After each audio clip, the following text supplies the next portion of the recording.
This is Boogie. Say hi, Boogie. Boogie, say hi. Hello. Say hello. Hello. Ba't tayo mag-say hello? Arp, arp. So cute, so cute. Ayun, so for this video, explain ko lang ano nga ba kasi yung pagiging quant.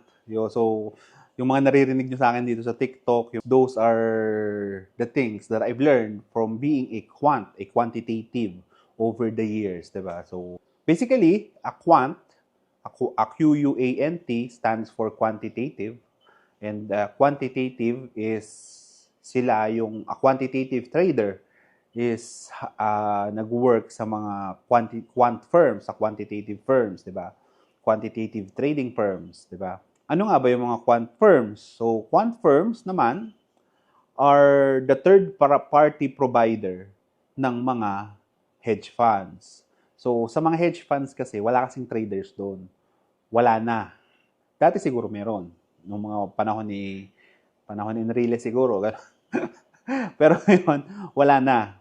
Ni isa, wala doon. Of course there's may mga trading background sila, pero to trade, wala nang nagti-trade doon kasi number one, they want to remove the financial risk sa kanila nung handling the account. So ang gagawin nila is they will contract that out to quant firms or whatever firms, sa trading firms, sa mga day trading firms, ganon. So hedge fund just holds and acquires, funds, pero ngayon, iaano nila yon dito sa mga quant firms, di ba? So, mga quant trading firms. So, by doing that, of course, nawawala yung yung risk ng magkamali. Kasi, ang dami nating ganon, di ba? Ang dami nating, pagka, kanwari, nagtitrade ka, di ba? Ang dami nating slip-ups, di ba? Ang dami nating And of course, ang gusto ng hedge funds is ayaw nila magbayad ng mga ganon, mga mali. Di ba? Because, of course, gusto nilang maprotektahan yon through insurances. Di ba?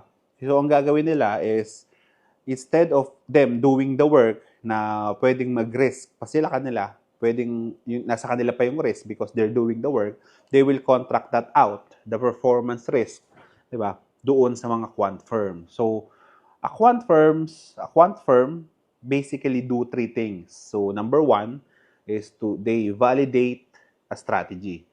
Of course, when you validate, you invalidate also. So invalidate and invalidate a strategy. So ano ba ibig sabihin nun? So ibig sabihin is they will kunwari kasi there's firms na sinasabi nila they have targets, 'di ba? They have existing strategies from firms to firms, 'di ba? That may mga hedge funds kasi na gusto yung gusto yung style netong isa na gusto niya yung frequency of trades nito, gusto niya yung mga style of 'di ba? Paglipat nun sa ibang quant firms minsan is kailangan i-validate and invalidate 'yon. I-stress test, gano'n. Sasabihin is this strategy kapag ito ba ginawa, ano ba yung mga potential na losses nito, gaano kalaki, we do the accounting of the strategy, parang ganon. So, kasi we test it, 'di ba, by showing them statistical data of that strategy na ginagamit nila, 'di ba? So, of course, there's strategies na good naman and there's strategies na bad, 'di ba? So, yun yung mga na i-invalidate. So, kapag na-invalidate, of course, ang next na trabaho mo is to optimize the strategy. Mahirap naman yun, nag-invalidate ka ng strategy dito, tapos wala kang solusyon. Kailangan may solusyon ka. You have another recommendation. So, that's one of the main role of a quant firm, to optimize the strategy for certain clients. So, kung ang clients man ay yung mga hedge funds or whatsoever, ganyan. Marami namang, hindi lang naman kasi hedge funds ang actually, ayoko ba't sila lang sikat. Mas marami pang private investors Alam mo yun. Anyway, ayun. Optimize mo yun by, of course, doing this test to multiple scenarios and multiple parameters. So, yun yung gagawin mo. So, you are testing and kailangan mo mag-recommend ng another strategy versus kasi nag-invalidate ka dito, di ba? So, okay, go. Fine. And number 3 is to deploy.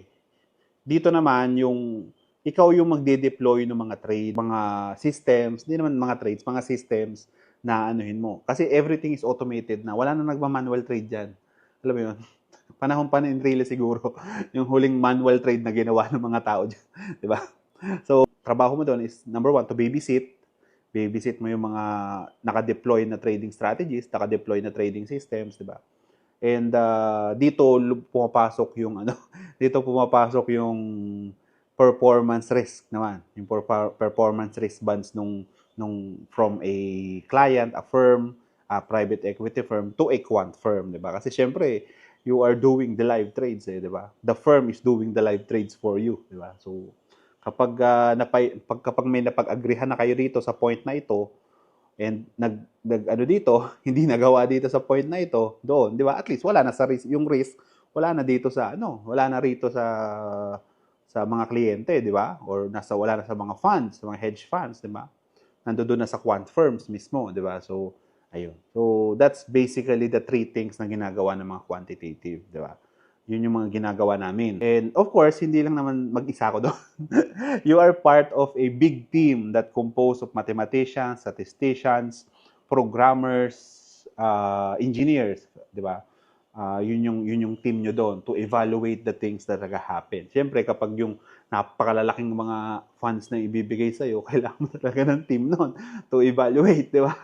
Kasi mahirap naman yun eh. Diba? So, ayun. Ayun lang naman yung definition of being a quant. So, kaya yung tinuturo ko doon sa, tinuturo ko din doon sa course is from the experiences that I have of being a quant. Yun lang naman yun, di ba? So, that's why I'm not teaching beginners. I don't like teaching beginners because mahirap. Ayun lang naman. Yun lang naman yung parang, doon. So, if someone tells you na, narinig ko kay Buds yun. Sino ba yun? Tapos sabi mo sa kanya, he is a quant. Quant ng ina niya. Sabihin niya,